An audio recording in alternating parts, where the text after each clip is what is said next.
नमस्कार मित्रांनो, ठरलं तर मग या मालिकेच्या आजच्या भागात आता सगळेच हॉलमध्ये मस्तपैकी गप्पा मारत बसलेले असतात. कल्पना तिथूनच सायलीला आवाज देते, सायली आता सगळे हॉलमध्येच बसलेत ना, तर मग चहा आणि कॉफी इथेच आणून दे. सायली म्हणते, हो आई. प्रिया आपली एकटीच कोप्यामध्ये मोबाईल बघत असते. नेहमीप्रमाणे माणूस खणी आहे ना ती. मग सदाशिव सायलीला आवाज देतो, सायली बेटा त्या चहामध्ये 1 सेंटीमीटर आल घालायला विसरू नकोस. सगळेच हसायला लागतात. सायली म्हणते, घातले बाबा. बाबा गरमागरम चहा तयार आहे, आता ती चहा घेऊन येते. सायलीच कौतुक करत प्रताप म्हणतो, तुम्ही ना आमच्या सायलीकडे काही पण मागा तयारच असतं. सगळे हसायला लागतात.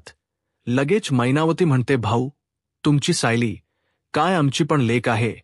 ती सगळे आता मस्तपैकी चहा कॉफीवर ताव मारत असतात. प्रिया आपली कोप्यातंच या सगळ्यांकडे बघत असते. मैनावती म्हणते, अरे वाह, चहा एकदम फक्कड झालाय सायली. सदाशिव म्हणतो, सायली बेटा असा चहाना मी पहिल्यांदाच प्यायलोय. लगेच मैनावती मधली बायको जागी होते. ती म्हणते, वाह, म्हणजे मी काय चांगला चहा बनवत नाही का. आणि सदाशिव पटकन बोलून जातो, नाही ना. आणि लगेच आवरत घेत म्हणतो, नाही ना, म्हणजे मुलीच्या हातचे चहाची चव वेगळीच असते. मैनावती पटकन इमोशनल होते. ही ना लहान असताना मी आणि हिच्या बहिणी मिळून स्वयंपाक करायचो. ही फक्त आजूबाजूला खेळत असायची. अर्जुनला तर सायलीच्या लहानपणाबद्दल जाणून घेण्यात आधीपासूनच इंटरेस्ट असतो. तो लगेच विचारतो, मला सांगा ना सायली, लहानपणी अजून काय काय करायची. मला ना तिच्या लहानपणीच सगळं ऐकायचं. आज लगेच सदाशिव म्हणतो, अरे अर्जुनराव, लहानपणी ना आमची सायली एकदम चंट होती. आता चंट हा शब्द ऐकल्यावर अर्जुन जरा हबतोच आणि म्हणतो, सदाशिव म्हणतो, हा मग कोणाचंच ऐकायची नाही ती. अर्जुन आता लगेचच म्हणतो, म्हणजे लहानपणापासून सायली 2. ओ हा शेवटी आई ती आईच. लगेच मैनावती म्हणते, नाही पण गोड गोड बोलायची. हा पण 5 वर्षाची असताना ती गेली. मैनावतीने गेली शब्द वापरल्यावरती आता सगळेच तिच्याकडे बघायला लागतात. मैनावती पटकन जागृत होते. लगेच म्हणते, अरे गेली म्हणजे हरवली. मग मात्र आम्ही फक्त तिच्या आठवणीच काढत राहिलो. प्रताप आणि कल्पना दोघेही एकमेकांकडे पाहायला लागतात. आता प्रताप विचारतो, म्हणजे सायली सुद्धा 5 वर्षाची असताना हरवली होती. सदाशिव विचारतो, सायली सुद्धा म्हणजे. मग कल्पना समजावून सांगत म्हणते, अहो माझा धाकटा मुलगा आहे ना अश्विन, त्याची बायको तन्वी, ती तिथे बसली. ती आता जसा सदाशिव तिच्याकडे बघतो, तन्वी लगेच शायनिंग मारायला सुरुवात करते. पुढे कल्पना म्हणते, ती सुद्धा 5 वर्षाची असताना हरवली होती. हे ऐकल्यावर सदाशिव आणि मैनावती दोघेही एकमेकांकडे पाहायला लागतात. तर आता इथे जेलमध्ये आज काहीतरी धमाल आणि मोठं होणार हे नक्की. साक्षीची बाहेर येण्याची वेळ महिप्तने जवळ आणलेली आहे. आता कदम साक्षी आणि त्या रेखाला भेटायला येतो. त्या दोघी जणी उठून कदमच्या जवळ येतात. साक्षी लगेच कदमला म्हणते, कदम तू ना जरा जास्त बोलायला लागलास. कदम म्हणतो, सॉरी मॅडम, ते काय झालं ना, जेलरला खरं वाटायला पाहिजे ना म्हणून बोललो. ती रेखा विचारते, मग काय जेलर मॅडमना खरं वाटलं की नाही आमचं भांडण. कदम म्हणतो, खरं म्हणजे एकदम खरं वाटलं. मला तर असं वाटलं की आज तू साक्षी मॅडमना मारून टाकतेस की काय. आता जेलमध्ये असली तरी साक्षीचं डोकं काय धावायचं कमी. साक्षी म्हणते, नाही सगळं असं एकाच दिवशी घडता कामा नये. त्यांना असं वाटलं पाहिजे की आपली भांडणं बरेच दिवसांपासून चालू आहेत आणि हळूहळू ते टोकाला गेल पाहिजे. कदम म्हणतो, हे बघा तुम्ही आणि मैप्त शेठ सांगाल तस आम्ही वागणार, कारण आम्ही हुकुमाचे गुलाम. लगेच रेखा म्हणते, हुकुमाचे नाही रे, पैशाचे गुलाम. कदम म्हणतो, हो बरोबर, पैशाचे गुलाम. आता रेखा साक्षीला म्हणते, त्या पांढरे कपडेवाल्याला सांगा पैसे पाठवायला. साक्षी म्हणते, बघा हवे तेवढे पैसे मिळणार, फक्त मला इथून असं बाहेर काढा ना की या कानाचं त्या कानाला कळता कामा नाही. तर सुभेदारांच्या घरी गप्पा अजून चालूच आहेत. तन्वी सुद्धा 5 वर्षाची असताना हरवली हे ऐकल्यावर वर लगेच सदाशिव पलटी मारतो. म्हणतो, नाही 5 वर्षाची नाही, मामची मुलगी. बहुतेक ना 7 वर्षाची असताना हरवली असेल. महिना लगेच होला हो चिपवून देते. हो बरोबर, सदाशिव म्हणतो. काय ना, आम्ही अडाणी माणस, ते आकडेवारी वगैरे आम्हाला काही कळत नाही. कल्पना म्हणते, अहो दादा, असू दे की होत असं कधी कधी. मला तर आश्चर्यच वाटतं, अडाणी माणसांच डोक एवढं चालतं आणि या शिकलेल्या माणसांच डोक बिलकुल चालत नाही. आता हे सगळे बोलत असतात तितक्यातच कुरिअर बॉय परत येतो. तो म्हणतो, तन्वी सुभेदार. लगेच तन्वी उठते आणि म्हणते, हा मीच, माझीच ऑर्डर आहे. ती पुन्हा एकदा तिने काहीतरी पार्सल मागवलेलं असोत, पार्सल घेते, सगळं यांकडे पाहते आणि लगेच वर्दी निघून जाते. पण बाकीच्यांच्या गप्पा चालूच असतात. आता अस्मिता विचारते, काकू सायलीच्या लहानपणीच्या अजून काहीतरी आठवणी असतील ना, सांगा ना प्लीज. आता सदाशिव आणि मैनावतीला फार काही इंटरेस्ट दिसत नाहीये लहानपणीच्या सायली मध्ये सुद्धा. ते दोघजण एकमेकांकडे बघायला लागतात. तितक्यात सायली म्हणते, अस्मिता ताई आता राहू दे, आता ना मी स्वयंपाकाला लागते. काय करू, जेवायला आलू पराठे करू. सदाशिव म्हणतो, हा कर ना कर. मैनावतीच्या तर तोंडाला लगेच पाणी सुटत. आता कल्पना थांबवते आणि म्हणते, सायली हे सगळं आम्ही करू. मी, अस्मिता, विमल आम्ही आहोत ना. तू आता तुझ्या आई बाबांबरोबर बस आणि भरपूर गप्पा मार. सायली म्हणते, आई आहो. पण कल्पना मात्र तिचं काहीच ऐकून घेत नाही आणि लगेच तिच्या हाताला धरून बसवते. सासू असावी तर कल्पना अगदी हातालाच धरून सायलीला मैनावती आणि सदाशिवच्या मधोमध बसवते आणि म्हणते, बघ आता तू भरपूर गप्पा मार, मी आलेच, चल अस्मिता. असं म्हणून ती अस्मिताला घेऊन किचनमध्ये निघून जाते. प्रताप आणि अर्जुन अजूनही तिथेच बसलेले असतात. आता ही बहिणावती सायलीचा हात हातात घेते आणि म्हणते, पोरी किती राबतेस, अग अशाने तुझ्या हाताला खड्डे पडतील. असं म्हणून तिचा हात निहाळते आणि म्हणते, अरे बापरे, किती सुंदर डिझाईन आहे तुझ्या बांगड्यांची, महाग असतील ना. लगेच सदाशिव म्हणतो, लाखभर रुपयाच्या तरी असतील. आता यांच हे असं बोलणं ऐकून अर्जुनला थोडी शंकाच येते. सायली आपली हात सोडवते आणि म्हणते, ते मला कुठे काय माहिती, माझ्याकडे कुठे काय होतं. जे काही दिले ते आई आणि पूर्णा आजीने दिले. पण नशीब अर्जुन मधला वकील थोडासा तरी शिल्लक आहे. आता या गप्पा ऐकल्यावरती त्याला जरा वियर्ड वाटत, त्याला काहीतरी वेगळं जाणवते. इकडे प्रिया महाराणी पुन्हा एकदा स्वतःच्या बेडरूममध्ये बसलेली असते आणि स्वतःशीच पुटपुटत असते, आता मला कायम सावध राहावं लागणार. मला ना काहीही करून हे सतत पटवून द्यावं लागणार आहे ना की मिस्टर अड मिसेस भिकारी आहेत ना, ते सायलीचे आई बाबा आहेत. मला ना सतत असं दाखवून द्यावं लागणार आहे ना की मैनावती कशी सेम सायलीसारखी आहे, आणि तरच कोणाला संशय येणार नाही की ते सायलीचे नाही तर माझे आई बाबा आहेत. पण कसं पटवून देऊ मी, आता ती अशा विचारात असते आणि नेहमीप्रमाणे तिच्या सुपीक डोक्यात लगेच आयडिया येते. तर आता इकडे नागराज फोनवरती महिप्तला सगळे अपडेट देत असतो. तो म्हणतो, अरे तुला सांगतो महिप्त, जेव्हा अर्जुन त्या श्रद्धा टेलरकडे जाणार कळलं ना, प्रिया नुसती थरथर कापत होती. तुला सांगतो, एकदा का अर्जुनला संशय आला ना की बघ प्रियाच कसं माकड होत ते. आता या सगळ्या गप्पा तो फोनवर बोलत असताना बरोबर तिथे सुमन काकी पोहोचलेली असते आणि ती नेहमीप्रमाणे माती खाते आणि आधीच काही ऐकायच्या आधी विचारते, कोणाशी बोलताय तुम्ही. तिच्या डोळ्यात अशी नुसती आग आलेली असते. ती पुन्हा रागाने विचारते, सांगना कोणाशी बोलताय तुम्ही, आणि डायरेक्ट नागराजच्या हातातून फोनच खेचून घेते. फोनवरती नाव पाहते, महिप्तच. आता चिडते आणि म्हणते, तुम्ही पुन्हा पुन्हा वैपशी बोलत होतात.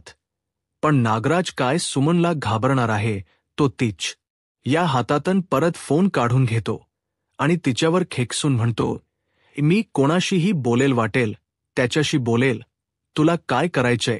आणि असा तिला बोट बीट दाखवत म्हणतो, तुला आधीच सांगितले शेफारू नको जास्त, तुझी ना जीभ जास्त वळवळायला लागली, त्याला आवर घाला आता.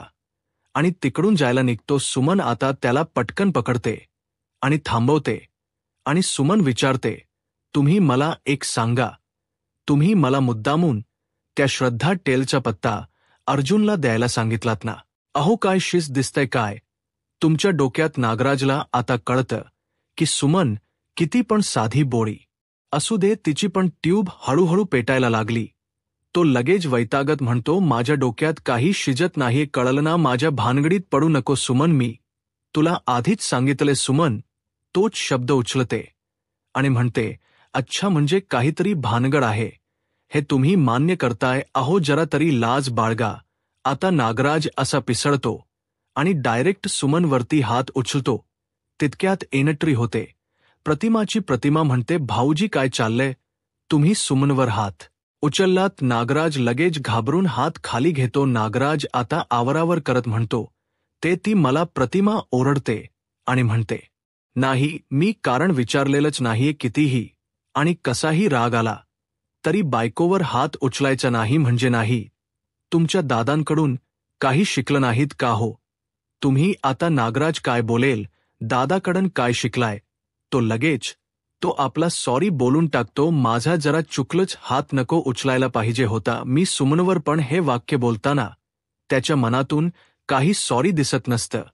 तो सुमनकडे असा रागाने बघत असतो आणि मग तिथून थेट निघून जातो. आता बिचारी सुमन एकदम शांत झालेली असते, पण प्रतिमा बरोबर हुशार दाखवले. ती लगेच विचारते, सुमन हे फक्त आजच नाहीये, गेले काही दिवस तुमच्या आज सारखी अशी भांडण होतात हो ना? पण सुमन सावरून घेत म्हणते, अहो तसं काही नाहीये वहिनी, प्रॉब्लेम यायला नको म्हणून मी ना जरा इथून निघतेच. असं म्हणून आता प्रियाही तिथून निघते आणि रूममध्ये येत असते. ती रूममध्ये आल्यानंतर आता सगळेजण म्हणजे गप्पा मारत असतात. त्यावरून तिजीरा चेहरा पाडूनच असते. तेव्हा मग अश्विन म्हणतो की काय नवी, तू असा चेहरा का पाडून आहेस? नक्की काय झालंय काय तुला? तेव्हा मग ती म्हणते की अश्विन, मला ना खरंच खूप राग आलाय सगळ्याचा. अरे तुला माहिती आहे का आज काय केलं त्या लोकांनी? त्यांनी माझं म्हणजे नाश्ता जो मागवला तोच खाऊन घेतला. मला इतका राग आलाय म्हणून सांगू. तेव्हा लगेचच तो म्हणतो की जाऊ दे ग तन्वी, तुला माहिती आहे ना ते लोक कसे आहेत ते, आणि तसंच ते सायलीचे आईबाप आहेत. त्यांच्यामुळे तू त्यांच्याकडून काही वेगळं काही एक्सपेक्ट करू नकोस. जाऊ दे, सोडून देते सगळं असं तो तिला समजाव बसतो. खरं तर हे सगळं प्रियाला करायचं असतं, म्हणजेच या दोघांना घरातून बाहेर पडवण्यासाठी. कारण जर मैनाबाई आणि सदाशिव म्हणजेच तिचे आई बाबा दोघेही जर घरात राहिले ना, तर एकावर एक गोष्टी बाहेर पडत जातील आणि त्याच्यावरून हेच लक्षात येईल की सायली नाही तर मिस बुबली त्यांची मुलगी आहे म्हणून. रियाला खरं तर त्यांना अश्विनचा आधार घेऊन रोमटेक होत नाहीये, पण एका गोष्टीमध्ये मला तुझ ओपिनियन हवं होत? सायली विचारते. कुठल अपील? अर्जुन म्हणतो, तन्वी शिक्षा माफ करून बाहेर आली, आता त्या विरोधात मी अपील करणार आहे.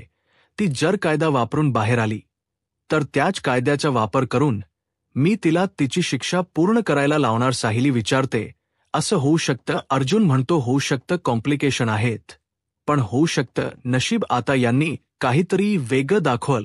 यांचा रोमांस बघून खरंच खूप कंटाळा आलाय. मग सायली म्हणते, हे बघा, मग योग्य तो निर्णय तुम्ही घ्या, कारण साक्षी निदान जन्मठेप तरी भोगती ही राजरोजपणे बाहेर फिरते आणि हे मला अजिबात पटलेलं नाहीये हो. पण हेही विसरू नका की दिवाळी येते आणि किल्लेदार सुभेदार हा सण एकत्र साजरा करतात. ऐन दिवाळीच्या वेळेला ना मला प्रियाचा तमाशा आणि तिचा आरडाओरडा या घरात बिलकुल नकोय. त्यामुळे तुम्ही जे काही कराल ना ते योग्य वेळ बघून करा. अर्जुनला सायलीच म्हणणं पटतं. आता सायली साडी घेऊन खाली निघून जाते. इकडे जेलमध्ये प्लान अगदी टॉपला येऊन पोहोचलाय, म्हणजे आज काही करून प्लान कंप्लीट करायचा असं दिसते, कारण सगळी तयारी एकदम जोरात सुरू आहे.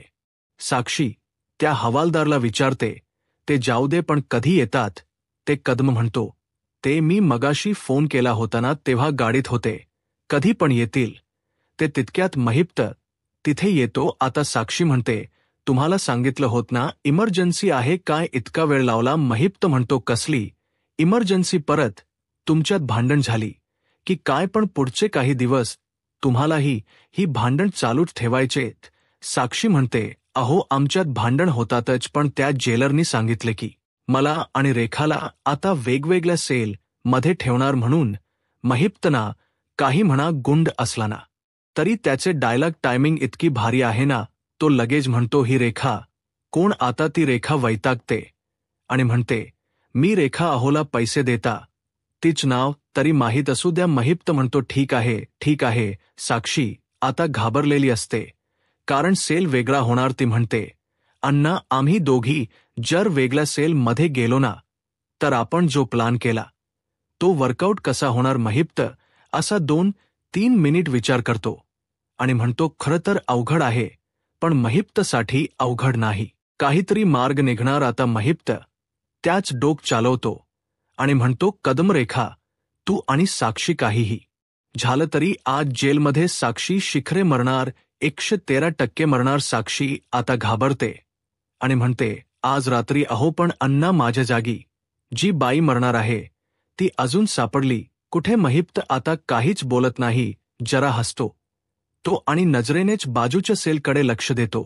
आता सगळे जण बाजूच्या सेलकडे पाहायला लागतात. लगेच कदम सांगतो, तिचं नाव मीना 2 खून करून जेलमध्ये आली. महिप्त म्हणतो, तीच बॅड लक ना लय जोरात आहे म्हणून अंगान उंचीन रंगाना सगळ्यांनी सेम टू सेम तुझ्यासारखी आहे. आणि पुन्हा एकदा पेटंट डायलॉग मारतो, 113%.